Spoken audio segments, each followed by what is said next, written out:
Welcome to Question Time. Tonight we are in Aldershot. On tonight's panel, Nadhim Zahawi, until recently responsible for the rollout of the COVID vaccine, promoted in last month's reshuffle to the cabinet job of Education Secretary. Labour's shadow Foreign Secretary, she came third behind Keir Starmer in the Labour leadership contest, Lisa Nandy. Minette Batters, the first woman to be elected President of the National Farmers Union and a livestock and arable farmer herself. Nick Ferrari, broadcast journalist and host of London-based LBC's popular weekday breakfast show, and comedian, writer and actress, Rosie Jones.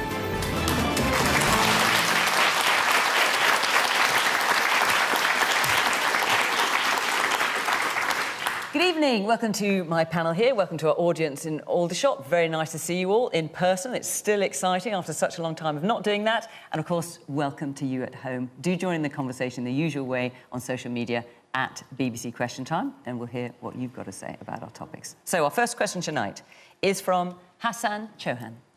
With a fuel crisis, food inflation set to rise, gas and electricity bills soaring, a national insurance hike teamed with a universal credit cut, what have this Conservative Party done to show they're the party of ordinary people? Lisa. Well, we've had a lot of big promises from the Prime Minister, and I've quite liked some of those big promises. He came in after 2019 and said that he would pay attention to areas of the country like mine that have seen decades of economic decline, where young people too often have to get out in order to get on, and he said he would do something about it. But instead, what we've had is a series of broken promise after broken promise, and the truth is, if you want to make good on those promises, you have to actually have a plan, and that is what, wherever you look at it, this government just seems to lack. We've had no plan to deal with the energy crisis. Over years, we've been running down under the Tories our renewable capacity. We slashed solar tariffs. They blocked onshore winds. They got rid of gas storage, which left us overly reliant on the markets. He said he would fix social care, but then all that happened was we got a tax hike on working people to pay not for social care, as it turns out, but for the hole that they've left in the National Health Service budget. And now we've got this universal credit cut that's going to plunge a lot of people into poverty. And I guess I would just say this to Nadhim, is that if you want, you know, you're new into the post as Education Secretary, and I was extremely pleased to see you in that job, not least because you could not be worse than your predecessor. My gosh, that is damning with fake praise. But if you want to level up this country, you have to invest in its people. And when you're spending more on Eat Out to Help Out than you are on helping our children catch up on their education over the summer holidays after the worst global pandemic in a century, you really have to wonder where your priorities are. We need to see real action, not just more slogans from this government. OK. Nadhim, I'll come to you in a moment. Nick. Sometimes it's not what you say and it's not how you say it, and it is when you say it. And although Boris Johnson did what Boris Johnson does, if you hire Cristiano Ronaldo, you don't put him in the back four. You have him out front, and that was the sort of speech we got. It did strike me that to deliver a speech in that fashion on the very day that universal credit was coming to an end for a lot of people, and for some of those people it will be heat or eat, that was very poor timing. Specifically to your question, and I must tell you, in fact, we're a national station. I took calls from people in Middlesbrough, in Hartlepool, this great northern wall, and it was a very mixed reaction. Put simply, they want to see more.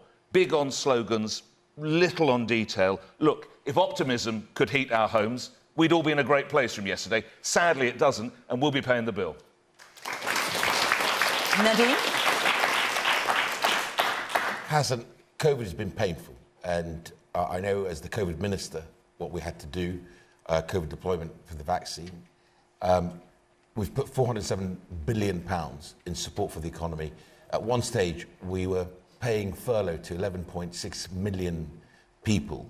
The universal credit uplift, the universal credit, I'm just correct, Nick, respectfully, continues. The uplift of £20 was always meant to be temporary. It was £9 billion. As we headed to Manchester... £6 billion, I think, wasn't it? The total welfare spent. Oh, okay, but the uplift was £6 billion. The total, additional welfare spent, I should say.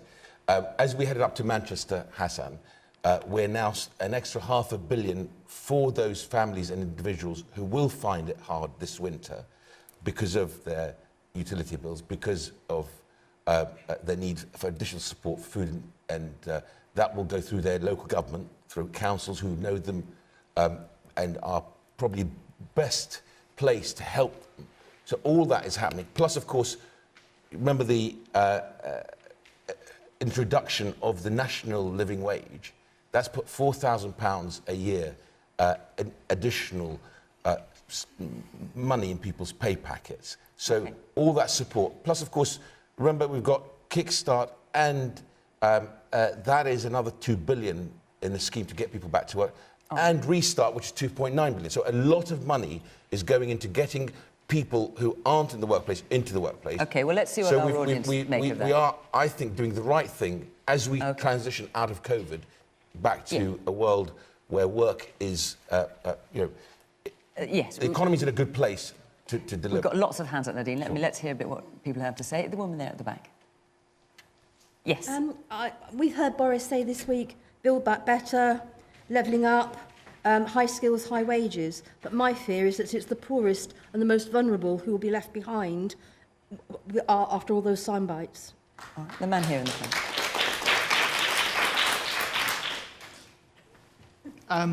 I agree totally with you, Lisa. This government has been in power for 10 years. We must not kid ourselves. An example was Therese Coffey. That video was insulting to all those poor people who are losing their money at this moment. I mean, the incompetence.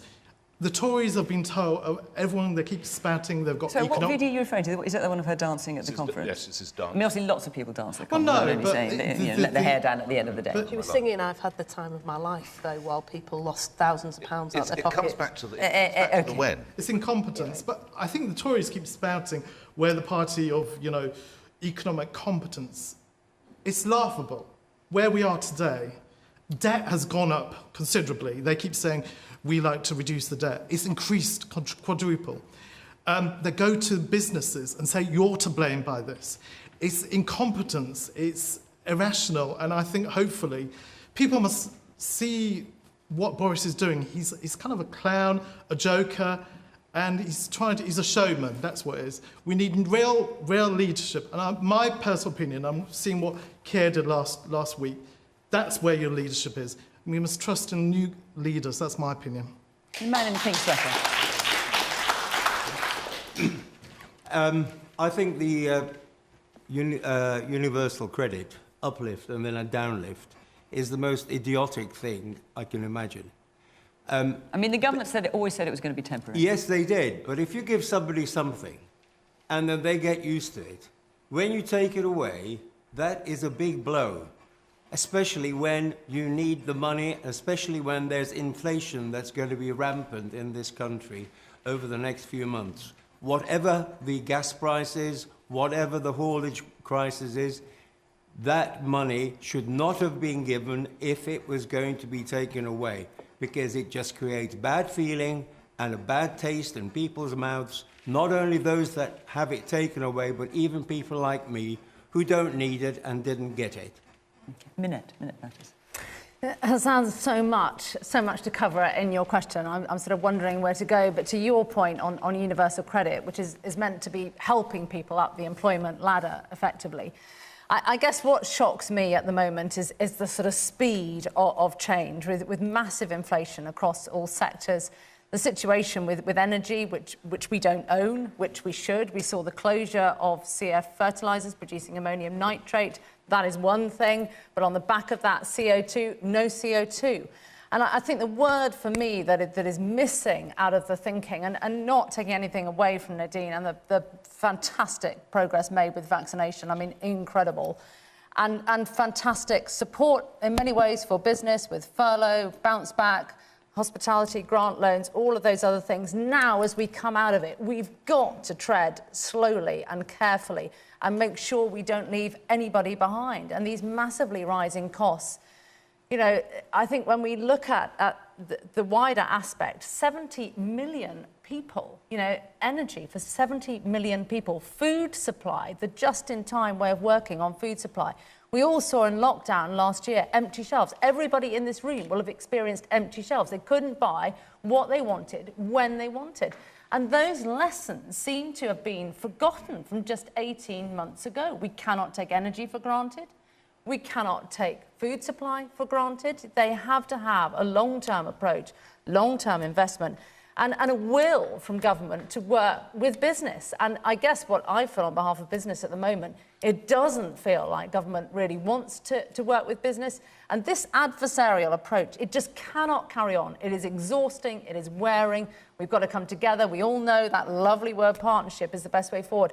It doesn't feel like partnership right now. And I think a lot of people across the country will be wondering how, and they go into the winter months, how they make ends meet. And my focus will be on keeping those shelves full of food, which is plentiful out on those farms at the moment, but getting it to the shelves is proving a massive issue. Nadhim, I know you want to come back, and then we'll come back to Rosie.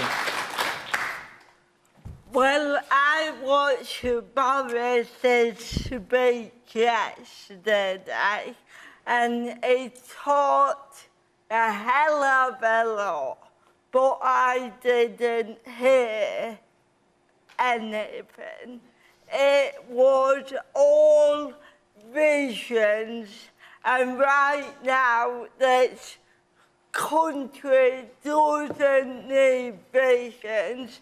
It needs things put in place and policies. And actually, I found the speech quite scary. It felt quite like a Trump speech. He was able to excite everyone with his slogans, but when you listen to what he said nothing, and the fact that he's saying these supply chain issues and shortages are part of the plan is frankly insulting to millions of people who will be facing a winter of hardship because of these cuts and shortages. Woman in the red cardigan. Yes, you, in the red cardigan. The Minister's answer very much focused on getting people back to work. My concern is that people who've had benefits cut and can't get back to work, people who have disabilities, people who are not able to work. A personal friend of mine will face double fuel bills this winter, and his benefits are being reduced. I think that's where we need to focus. There are a lot of people who are going to be in a very dire situation this winter. Go on here in the front with the red scarf. I've listened to what you've all said, and I particularly enjoyed the comment regarding Boris Johnson's speech. As far as I was concerned, it was a masterclass in theatrical bombast. And what concerns me is this idea that this was an uplift for the universal credit. It's a bit like saying, we're going to give you a pay rise, but we're going to take that money away when prices go up, which is exactly what's happening. At the moment, the cost of living is rocketing.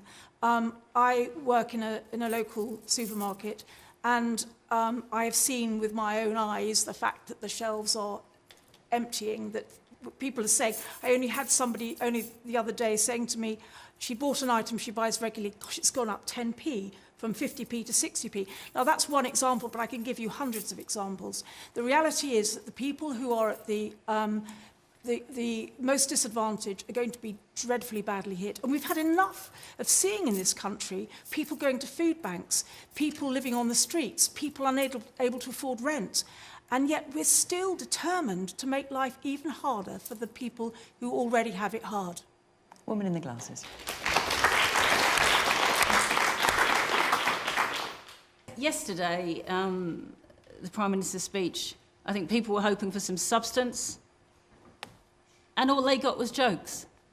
I'm sorry, but that's offensive. I work in a school, I work in an infant school, and we work hard. Our children have been a complete privilege to work with throughout the COVID pandemic, and we need help. We need help. We don't want to hear jokes. We want some action. We want some support. Our children deserve better. And to make jokes about things, there are serious things to talk about. There are serious things to do. Start acting. Stop joking. Can I just ask, because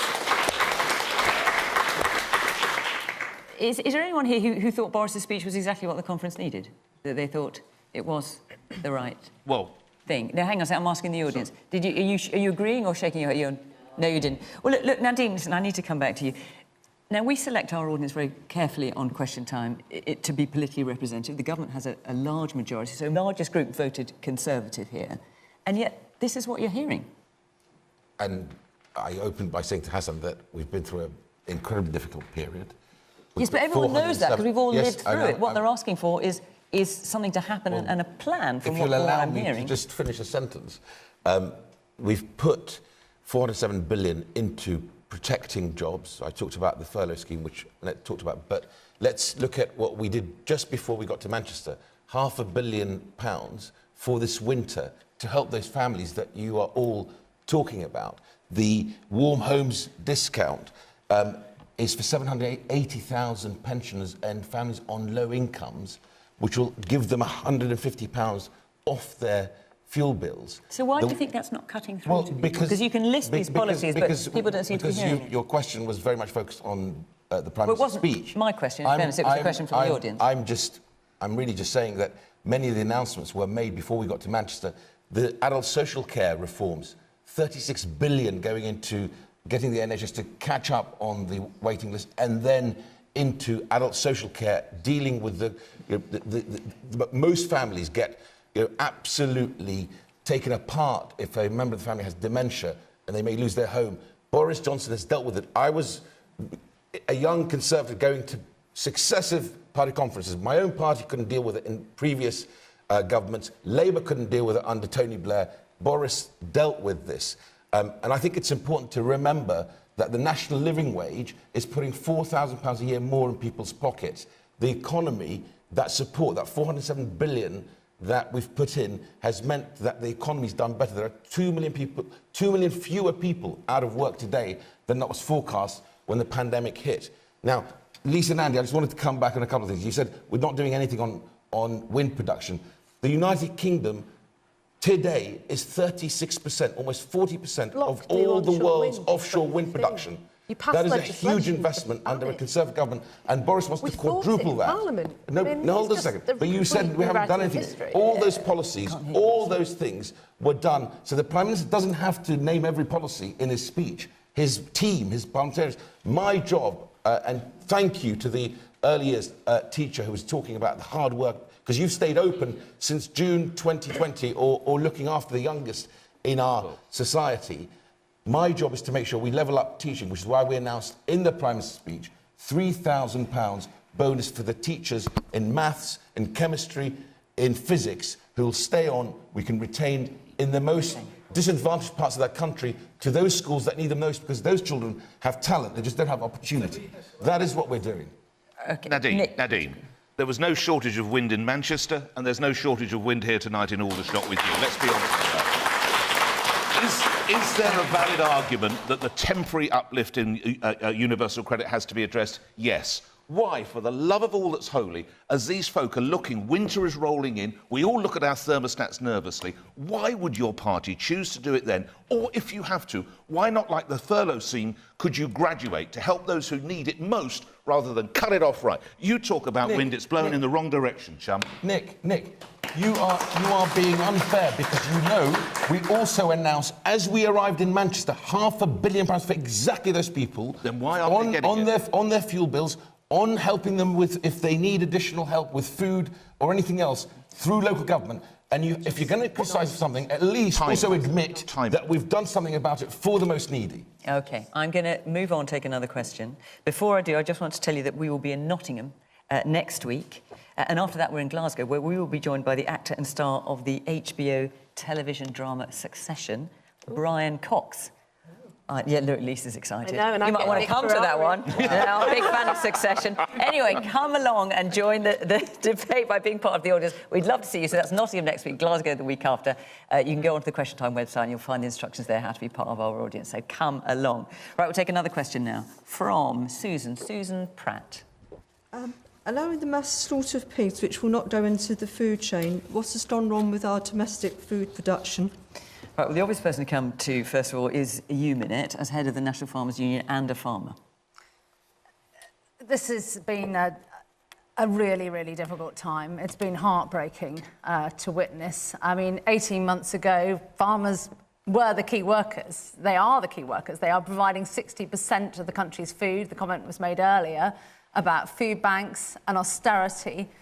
And here we are, the first country in the world facing a cull of healthy livestock, potentially up to 120,000 pigs. These pigs are under contract. So these farmers, this doesn't stop, this doesn't end. These farmers are producing under contract for processors and retailers.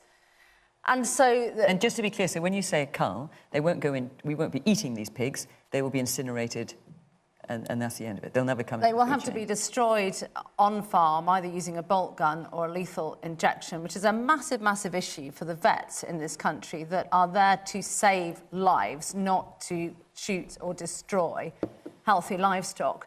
So, as far as I'm concerned, this is the start, and it has to be resolved. Now, we know that already some of these pigs are sadly having to be culled. It has to be resolved because this is livelihoods and this is people's businesses. And unless we are saying to these farmers, we don't want a pig industry in this country, and do you know what will happen then?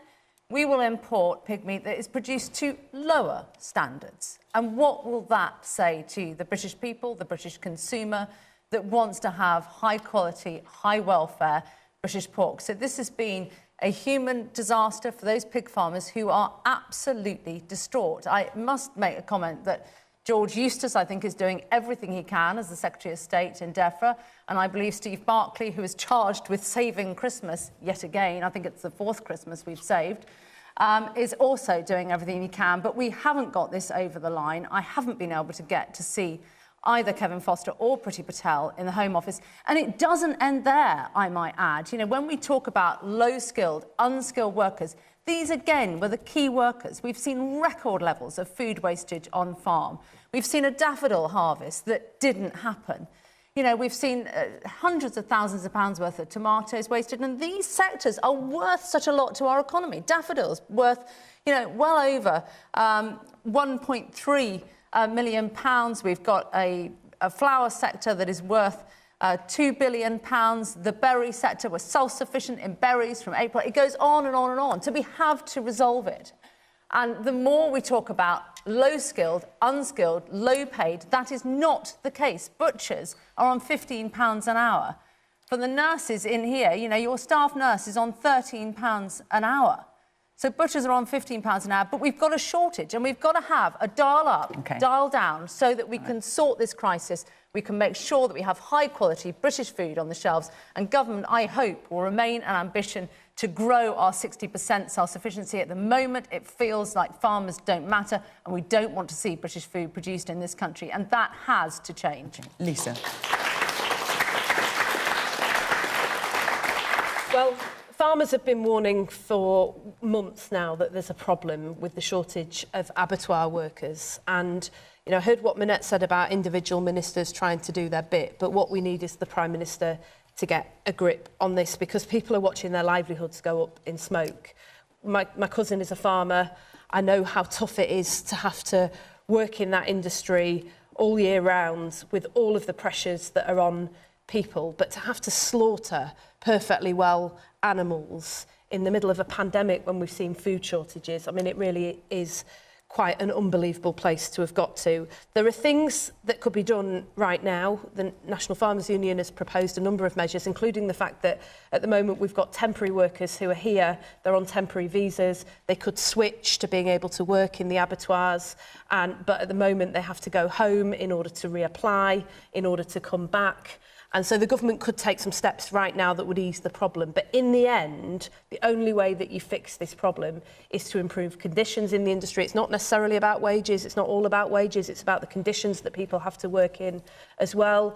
And this has been caused by a combination of factors, whether it's the global pandemic or the fact that we've had these changes to immigration rules. We've had 5 years to plan since Brexit, and I don't care whether you voted Leave, I don't care whether you voted Remain, I don't care whether you didn't vote at all. 5 years ago, this country took a decision that we were leaving the European Union. That means we've had 5 years under this government to plan. There should have been a task force to look at where the labour shortages should be.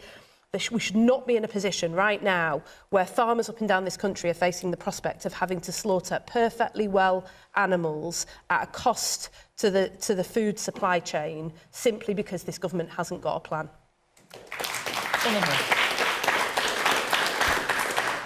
I find this a really ridiculous and a sad situation we find ourselves in, and it links to our first question. We have food poverty in this country. We are throwing away decent food that could feed children that are going hungry. They've got to do something. It's just ridiculous. So, Nadine, how has it come to this, that pigs are being culled not to go into food production, but just to go into landfill? So, as Minette mentioned, George Eustace, the Secretary of State at DEFRA, is working with the abattoirs at the moment. Actually, the butchers are on the visa list to come to this country. The one thing I know the industry is working with George Eustace and the Home Office on is the English language requirement, which we're looking at as well. So a lot of good work is taking place. And the same, of course, with seasonal workers. We've increased that by another 5,000 to 30,000. Now, I represent a rural constituency of Stratford-on-Avon, and I've got Vale Fresco, who's a big farmer that produces most of the salad for supermarkets, and Wheelmore, which is a big processor of fresh food and veg, one of the biggest suppliers to our supermarkets. I went to see both just to see what's happening. And just to give you, or bring it to life for you, Wheelmore said, look, you know, it's tough, but we're coping and we're doing well, and we're going to invest, because Rishi Sunak is giving a tax break. If you invest in capital, you can get 25% of that back. We're going to invest in more machinery and invest in upskilling our people so they can work with that machinery. But that's not going to help culling pigs, isn't it? I thought I dealt with the issue around the visas on the abattoirs. But of course, the temporary visas is not enough. We've got to go much further and make sure that we work with the industry on sustainable solutions to this. But I think the point is, why has it come to this? Why has it come to this point? Why wouldn't... We've been asking for this, Nadhim, for a long time. Why has it come to this point where people are losing their businesses? I mean, you also know that the abattoirs, you know, have had the China market close to them, which has also impacted the industry here in the UK. But we are doing everything we can to make sure that we get things like the English language requirement resolved, to make sure that we have the need for those abattoirs to process as fast as possible. This isn't something that, you know, has happened just in the UK. You're seeing the global shortages everywhere because the global economy has rebounded so rapidly post-pandemic. You're seeing it. There's a piece today, a few hours ago, on the German economy falling behind on manufacturing because of shortages of labour. And this is happening globally. We're doing everything we can, in my view, to work with the farming community. I think you're absolutely right. Yes, of course, Boris is right to challenge all businesses to say, look, you've got to pay higher wages, invest in skilling your workforce, invest capital, and you get the tax break on that. But we've got to be pragmatic and also do what we're doing, as we're doing, because butchers are on the visa list to be able to come to this country and do that work. We've got lots of hands up, Sonny. Let me try and get round a few. Yes, you've got your hand up very high, but the woman with the glasses at the back there. I think fundamentally the problem is the elephant in the room, and nobody wants to admit to it in the government, is Brexit. The Brexit movement was driven on an agenda based on lies. We've had nothing but lies. Boris has shown, the fact checkers have shown it, that he lied in his speech about all the things the government is proposing to do. And they've had all these years, 5 years to prepare for it, but there was no plan. The plan was for David Cameron to win back his backbenchers. The plan was to get out the foreigners, but there, you know, other than that, there was no economic basis in leaving the EU, and this is just showing that. And I think the tide is turning. Oh, come on. The man in the blue shirt. It's part of the issue also the fact that we haven't been able to secure as many trade deals as we had been promised originally as part of the Brexit campaign. And then secondly, from a seasonal worker perspective, if we're trying to employ people to actually come from abroad, why would you come abroad with temporary restrictions such as you can stay here for 2 months and help us out, but we don't want you after that? It's hypocritical and it's lunacy. Now, more of you voted for Brexit than not for Brexit in this order. I just want to point that out. Even doesn't sound like what's... Or maybe you're having buyer's remorse, I don't know. But let's hear some other voices. The man in the tie there. Yeah, it's about people not wanting to do the jobs that are on offer in abattoirs. So it's maybe it's the conditions, but it's also a lot of people now don't want to cut up meat because the big vegetarian impact is grown so much. So it's how do we encourage British people into this trade? And I don't know how long it takes to train a butcher, but I'm sure there's been no plans for training butchers at all. It's 2 years. To 2 years, train. exactly. Okay. So it can't happen overnight, that's the point. All right, what about the man right at the back there? Hi there. I think there's a bit of an irony now when we're discussing Brexit, because in my opinion, a lot of people voted for Brexit because they didn't want foreign workers coming over here taking our jobs. And now that's exactly the situation that we've got. We've got a lack of foreign workers, which is why we've got these shortages. Can I just hear from someone, because as I say, the majority of you voted for Brexit here in this audience. We select this audience very carefully to be represented. Can I just hear from someone who did vote? I'm assuming you didn't vote for Brexit. I did, actually. You did? Yeah. OK, and you're still saying that. OK, Rosie. I agree that this question links to the first question, and that we're getting these labour shortages, and you keep talking about the wage increases, but that means nothing if there's labour shortages.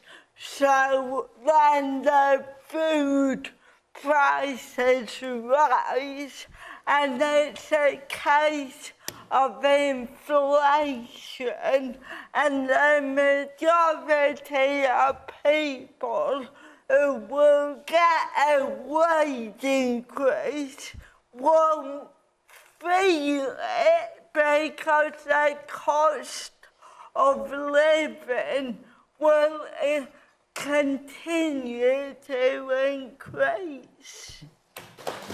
Nick, let me just remind you the question. Allowing the mass slaughter of pigs, which will not go into the food chain, yes. What has gone wrong with our domestic food production? That's Look, I'm always very happy to go after the government, as Nadhim knows, on every opportunity. But let's just pause for a second. It's actually not the fault of government that more young people seem to be attracted to vegetarianism and don't want to handle meat, let's be fair. Also, the government does not control the conditions in our abattoirs and does not control demand to become a butcher. So let's park that there. But what you do control, Nadhim, or what you and your colleagues in employment can control and the others, is how people can get into this country. It's a very good point by the gentleman up the back that the whole idea was that we were going to have workers here, and I think that needs to be addressed. And if, as you promise, one day workers in this country will have high wages, good. But we find ourselves in a situation, almost, I believe, of a mirror of what we saw with the truck drivers, OK? And that became very difficult, and we still have that affecting us and the drivers of the petrol tankers. The whole idea of Brexit was that we could control who we want to come in. I would urge you to go from here to talk to your colleagues in the employment department, whatever else it might be. Let's switch on that tap now. Because let's have the situation we had with the Hawleys. But the Prime Minister's already said he doesn't want to lift that lever of uncontrolled immigration. Well, not uncontrolled. It will be controlled. And to the point of control, when the truckers' crisis blew up, apparently, we can't get truckers in, but ballet dancers are allowed into this country. Now, I don't know about you guys, but I rely more on a trucker and a pig farmer than I do a ballet dancer, and you can probably tell why. So this is your opportunity. This is your opportunity to go there, get the right people in, and then train up. Nadhim, I'm going to come back to you, because there's so many people having a bit of a go. So let me just address your point, Nick. You remember when countries like Poland joined the European Union, the Labour government at the time, unlike Germany and France, said, we will let people come in straight away and work in the UK, whereas Germany and France said, no, you have a 7-year break until the wages in those countries begin to rise. And we saw and Jack Straw admitted it, he said it was a mistake, that we had that uncontrolled immigration, which put pressure on wages here in the UK. And that's what Boris doesn't want to see. So when he talks about, we're not going to have uncontrolled immigration because he wants the students I look after, right, the skills that we're developing in boot camps, whether it's for HGV, by the way, and we've had a phenomenal response to the HGV school boot camp that we're launching next month. But that must take time as well. Of course, I don't disagree with you. So when you have, the head of Next, for example, suggesting bringing people in but paying them the same, as paying them. He's suggesting bringing people and paying them the same. So what I think British workers. we're all saying is you've got to be pragmatic about it. The way we increase the seasonal workers from 25,000 to 30,000, an additional 5,000. The way we're, I hope, working. The sector with the has industry. a requirement, I should add, for 80,000 seasonal workers. I hear you, and of course, again, I would go back and say you've got to calibrate, which was your point, because as we want to transition the economy to a high-wage, high-skill economy, as Wheelmore are doing, as some of the... I spoke to one of the big distribution centres in Manchester. They're going from a warehouse with no automation, with 2,500 people in, to a warehouse with automation with 1,700 people, but higher skills, higher wages, because they've got to work with robots. That is the economy that we want to see, because actually people deserve higher skills and higher wages. My absolute focus in my department is that by the end of this Parliament, we have a skills agenda that really does deliver. We started with apprenticeships, when I was the apprenticeship czar under David Cameron, and the apprenticeship levy on the biggest companies in the country that delivers £2.5 billion into apprenticeships in the UK. We've got a skills bill at the moment. So it is about upskilling and reskilling. If you told me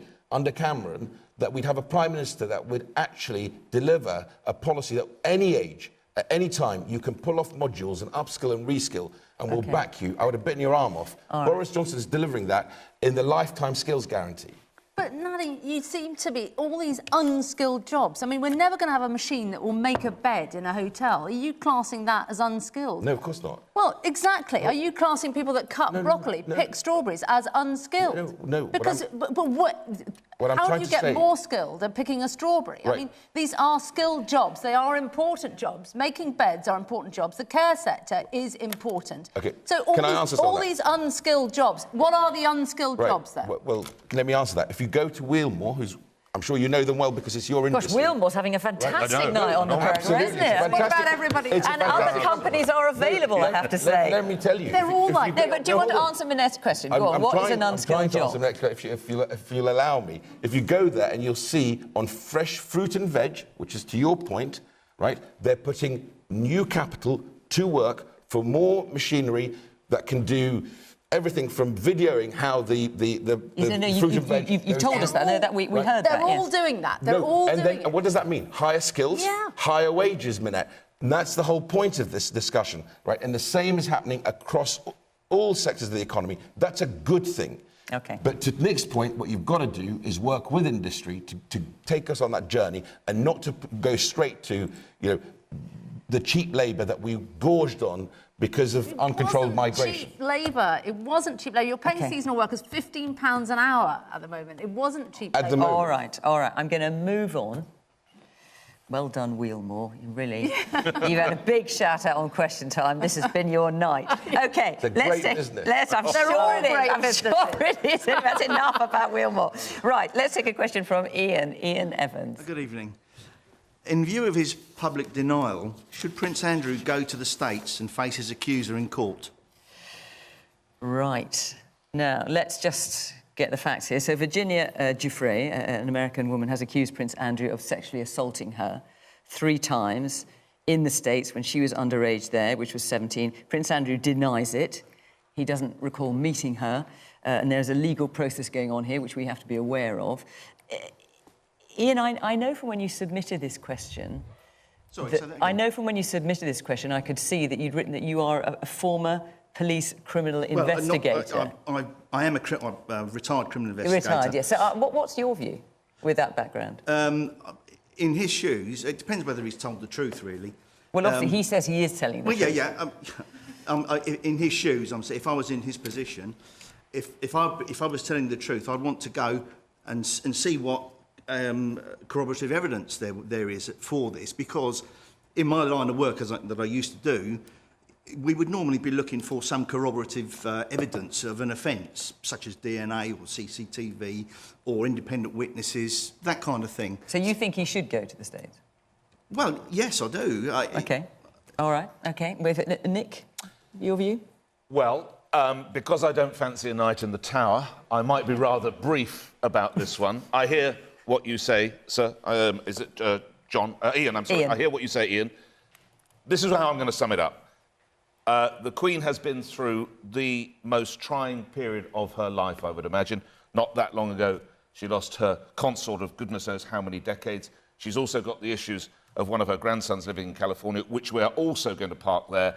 I just think it's a terrible shame that as this woman continues to serve in a way that I don't know we will ever see again in this country, that she is blighted by problems such as this. So whether it takes him to go to New York, to Washington, to do a video link, whatever it takes to put this out of the way, to let the Queen power on and do the job that I think she happens to do particularly well, I would urge him to do that. OK. Lisa? Should Prince Andrew go to the States and face his accuser in court? So before I came into Parliament, I worked with young people who had been subject to the most appalling child abuse, including young girls who've been preyed upon by grooming gangs and suffered the most horrendous consequences.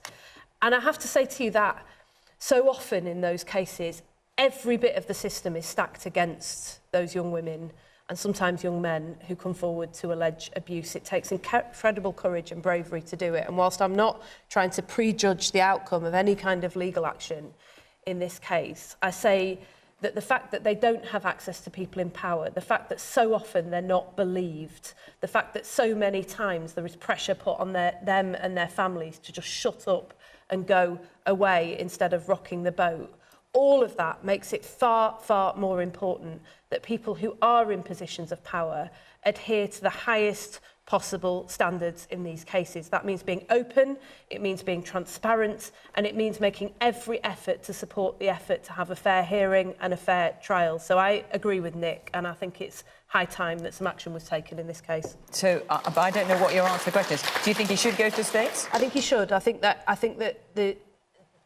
for a lot of people, a lot of women who don't see justice done in this country, rape convictions at their lowest level ever in this country, for a lot of women looking at the system, especially at the moment, given everything that's happened over the last few months, and especially what we've learned about the killing of Sarah Everard in the last few weeks, for a lot of women in this country, they want to know that nobody is beyond the law. Woman here in the section. No one is above the law, not even Prince Andrew, so I don't see why it should even be a question of should he go to the US or not. Like, nobody is above the law. Woman back there. Thank you. I agree entirely with what Lisa and Andy has said. I mean, it is a question of supporting women who are obviously coming forward with accusations that need to be followed through. I just wanted to say that there have been 81 women murdered by a man since Sarah Everard died on the 3rd of March. And in 2014, Her Majesty's Inspectors of Constabulary recommended that all police forces should have domestic abuse training. Currently, in 2021, just over half the police forces in the country have had that training. And my question really, I know it's about Prince Andrew, but it's a wider question. Why are local police forces allowed to make a decision that they will put domestic abuse lower down the training than any other training? And it does not help when the Prime Minister says that the police force should be investigating serious crimes, which is what he said the other day. Rosie, let's come back to the question. Should Prince Andrew, in view of his public denial, I just want to reiterate again, Prince Andrew has denied, and he's not been charged, he has denied these allegations. Should Prince Andrew go to the States and face his accuser in court? I'm gonna be quick because I agree with a lot of people here tonight. I don't care who he is. I don't care who his mum is. The pure fact of it is he is a man who has been accused of a serious sexual crime. This isn't a question. Of course he needs to face that allegation. Of course. OK. Nadhim? I think it's important to remember that Virginia Giuffre was caused great pain by Epstein. I think Lisa Nandy's right. That has to be foremost in our minds. I think. Let me just take a moment to remind. So Jeffrey Epstein, of course, he's a billionaire. He died in prison in 2019. He was awaiting trial on numerous sex trafficking charges, and he was an acquaintance of Prince Andrew's. And I think that due legal process has to take place. That's important. To the wider question around Sarah Everard and Wayne Couzens, the Home Secretary has announced a two-part inquiry, one into his conduct, his history, and was anything missed along the way, and then a second part is to take that inquiry and the learnings but from that. Nadhim, to go to that lady's question, I mean, how can it possibly be that the government has a serious violence strategy and says that violence against property is of the highest priority for police forces, but domestic abuse and sexual violence is not? That police forces need flexibility in order to decide whether this is a priority. Can you imagine? Can you imagine any minister saying that about terrorism? I hope you voted for the domestic abuse bill. Seriously, there is a bill going through Parliament Lisa, at the moment where you could address this. Why are you fighting? Hang on, one at a time. I hope you voted for the domestic abuse bill, which actually widened the ability to prosecute men who commit domestic abuse. But how can this be right? She asked a specific question. Violence against property is deemed serious enough for all police forces to have to make it a top priority, but not domestic abuse or sexual violence. Why not? When will you address that? But you look at our track record on actually going after those who commit domestic abuse Nadhim, or sexual violence. And I just wish we'd had your support on some of the votes that we have to put through Parliament. Just give me a minute. Go ahead, to state. The terrible case of Sarah Everard does for women's safety what Stephen Lawrence did for race in this country. They are on the same level, and I'm not comparing tragic deaths in this fashion. For the government to achieve something here, the inquiry that has been set up by your colleague Priti Patel has to have statutory powers. Absolutely. It has to be able to compel people to give evidence, otherwise it will get nowhere. The internal Met inquiry has not got statutory powers. The external one has not got statutory powers. I refer you Which to means the that witnesses can't be compelled to give evidence. Yes, so, and evidence cannot be brought forward, witnesses can't be compelled. The Daniel Morgan review, which found institutional corruption in the murder of the private investigator in 1987, the judge involved talked about the difficulty of getting papers because it was not statutory. I know that's an obscure legal term to many, but that is what has to happen if we are going to get something from this. The young lady in the black scarf says, if we are going to make this a watershed moment for what happened and what we achieved, I think, in a great deal with Stephen Lawrence, this has to be for women's safety what we do with tragic Sarah Everard, and that is the opportunity. Okay. Let me hear a bit more from yours, and I'll come to you, Minette. Yes, the woman in the black and yellow top. With regard to Sarah Everard's murder, why are the government not doing anything to educate people and combat this trend of victim blaming with the sexual attacks? Okay, and the woman in the white top. Why are we letting these people in power get away with these diabolical actions? Like, going back to the Prince Andrew thing... Yes, of course, but let's be clear. Yeah. We don't know that he's guilty of any diabolical actions. You know, he denies it and he's not been charged with anything. Either way, what does it say about the respectability of the monarchy in the UK? Where is it going? It's just gone downhill. You know, I have so much respect for the Queen, but why are we letting this happen?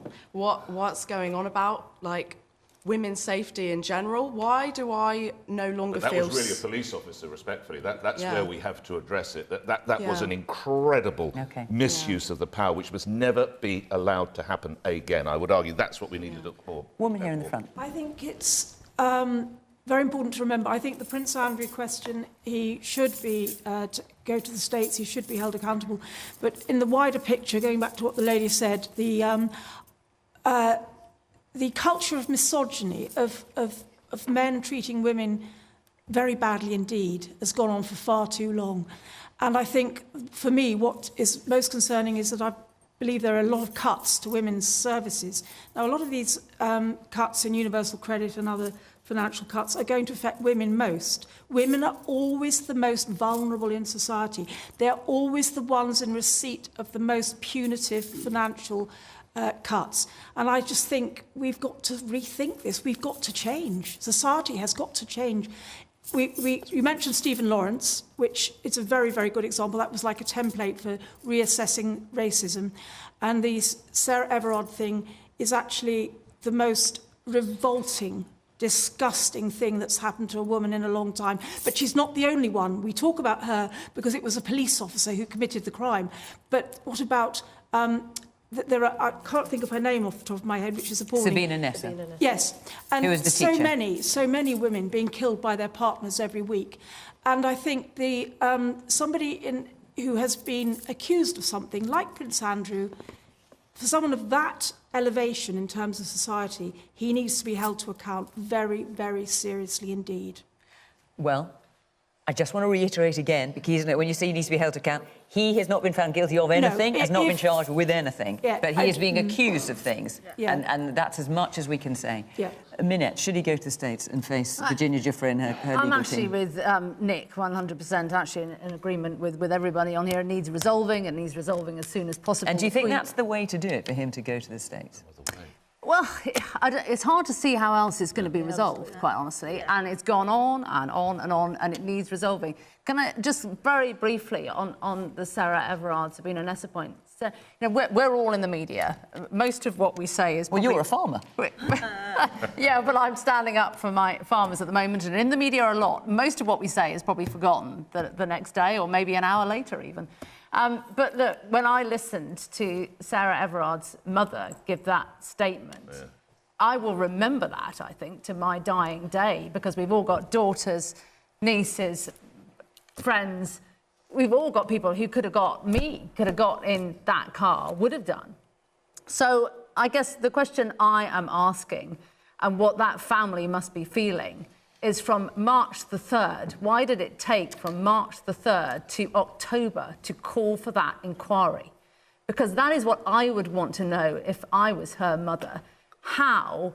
And the police do a fantastic job, and I feel the police have paid a heavy price here for an inquiry that should have been called to see how the recruitment process failed catastrophically. There are evil people in the world. There will always, sadly, be evil people in the world. But that inquiry should have been called much, much earlier to find out how the recruitment process failed to allow a monster into the police force. The police do a great job, and I feel they've had a collectively hard time over this, but should never have happened. That inquiry should have happened earlier. It might well have been tricky to hold an inquiry before the trial had come to a conclusion. I think there could possibly have been prejudicial issues there. Yes, you in the green top there. It's because... when it comes down to the thing, because the police can't automatically get an instant arrest straight away, they're not really that bothered about it. If it's not done straight away, because they've got to get their crime rates up to a certain kind of stuff. Oh, because if it takes time to solve, you mean? Yeah, and then the second is, after this policeman got done, the media and other people, like the government and everything, come out and said, oh... And the police and all that kind of stuff saying, well, maybe we should put undercover policemen and things. I'm thinking the women are going to go, we don't want undercover policemen because we don't know if they are one of the people that are going to... Oh, that was a suggestion about having undercover police officers in nightclubs, for example. That's what you're talking about. Yeah. Yes. I want to know how the government is actually going to change the fundamental opinions of men in the UK, and I think that stems from education. You need to modernise the English literature curriculum, for example, and have books that actually encourage discussion amongst young people of issues like rape and sexual assault. Because at the moment we're just looking at, the patriarchal society of Victorian, which is important, but it isn't encouraging conversation on what's going on now. And actually, we need to give money to the police and add that, but at the end of the day, we need to solve the fundamental sickness in society that men have. We need to change the attitudes. Nadhim, you want to come back? Yeah, I do, actually, and I think you have a very powerful point. So, as Secretary of State for Education, when I was a Minister for Children and Families, we brought in both relationship education at primary school as compulsory and sex and relationship education at secondary school as compulsory as well. And we did a lot of really deep thinking, hard work and consultation for that bit of the curriculum. And I think it's really, teachers are doing a brilliant job delivering that. We've got to go further. So one of the things we've done, because of the Sarah Everard case, as part of our call for evidence, we've had 180,000 responses to that call of evidence. We've got a national police lead, Maggie Blythe, who's starting imminently, looking at this. And we're launching a 24/7 rape and sexual assault helpline, because I think, to every point that's been made today, this is really important. And it starts at school, and we've got to teach children at school what healthy relationships look like, and it's primary as well as secondary. Rosie. Talking about women's safety in general, right now there's a government inquiry and a Met inquiry, and I really feel like they are both PR stunts. Yes. I really don't feel as a woman that I either care about my safety. And what would make you feel that they did care about your safety then, if you're not happy with those inquiries? Because I needed to do this before. And I feel like when we got a government where Dominic Raab doesn't know what misogyny is, that is scary.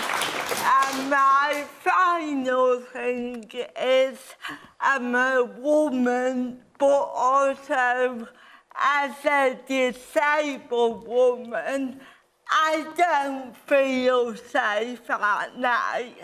I don't feel safe with police officers, and we need to get to a place where women, but also any minority, if you're a woman, if you're disabled, if you're in the LGBT spectrum, and if you're a person of colour, the fact is, right now in the UK, they don't feel safe at home at night, and that is a scary place to live in.